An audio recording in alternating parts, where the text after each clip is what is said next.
एक मासूम बच्ची जिसके बचपन से खेल और सपनों का हक छीनकर उसे दरिंदगी के अंधेरे में धकेल दिया जाता है, वो किसी तरह हिम्मत जुटाकर पुलिस तक पहुंचती है, सिस्टम तक पहुंचती है, उम्मीद करती है कि अब इंसाफ मिलेगा, अब उसकी जिंदगी सुरक्षित होगी। लेकिन जरा ठहरिए, क्योंकि जो हुआ वो और भी ज्यादा हैरान करने वाला है। मध्य प्रदेश के पन्ना से एक ऐसा मामला सामने आया जिसने पूरे सिस्टम पर सवालिया निशान खड़े कर दिए।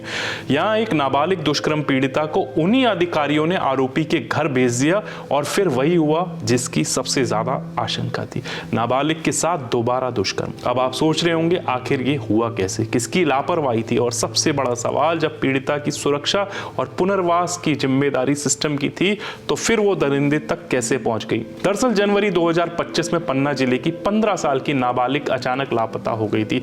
परिजनों ने गुमशुदगी की रिपोर्ट लिखाई। करीब 1 महीने बाद फरवरी में पुलिस ने उसे हरियाणा के गुरुग्राम से बरामद किया। वहीं से शुरू हुई उसकी पीड़ा की दास्तान। पुलिस ने आरोपी को गिरफ्तार कर जेल भेज दिया। मामला गंभीर था, इसलिए नाबालिग को पन्ना के वन स्टॉप सेंटर में अस्थायी रूप से रखा गया। लेकिन इसके बाद जो हुआ वो सिर्फ कानून की नहीं, इंसानियत की भी सबसे बड़ी नाकामी है। बिना किसी जांच पड़ताल के पन्ना की बाल कल्याण समिति और महिला एवं बाल विकास विभाग ने पीड़िता को उसके एक रिश्तेदार के घर भेज दिया और यहीं से खेला गया वो क्रूर खेल। आरोपी की जमानत हुई और उसी रिश्तेदार के घर उसने एक बार फिर नाबालिग पर दरिंदगी की। सोचिए, एक बच्ची जिसने किसी तरह हिम्मत जुटाकर पहली बार अपने साथ हुए अपराध को झेला था, उसे उसी अपराधी के सामने फिर से धकेल दिया गया।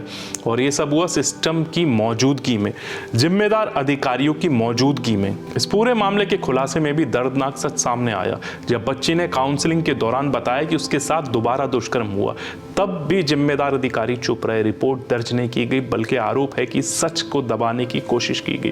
लेकिन जब मामला जन सुनवाई तक पहुंचा और मीडिया में आया, तब जाकर पुलिस हरकत में आई। छतरपुर पुलिस ने इसके बाद महिला एवं बाल विकास अधिकारी अवधेश सिंह, बाल कल्याण समिति के अध्यक्ष भानु प्रताप जड़िया, सदस्य Anjali Bhadauria, Ashish Bas, Sudeep Srivastava, Pramod Kumar Singh, one stop centre की प्रशासक कविता पांडे, काउंसलर प्रियंका सिंह, शिवानी शर्मा और अंजलि कुशवाहा सहित अन्य के खिलाफ पॉक्सो अधिनियम की धारा के तहत केस दर्ज किया गया है।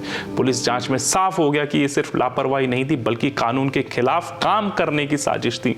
पीड़िता को आरोपी के घर भेजना, सामाजिक जांच रिपोर्ट न लेना और फिर घटना को छिपाने की कोशिश करना, सब कुछ संगठित रूप से हुआ।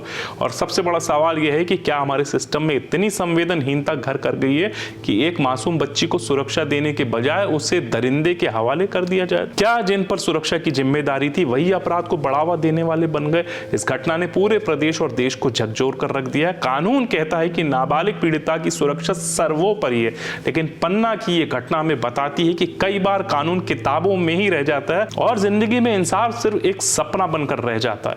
अब देखने वाली बात होगी कि ये केस भी बाकी मामलों की तरह फाइलों में दबकर रह जाएगा या फिर इस बार सच में पीड़िता को इंसाफ मिलेगा। जय हिंद।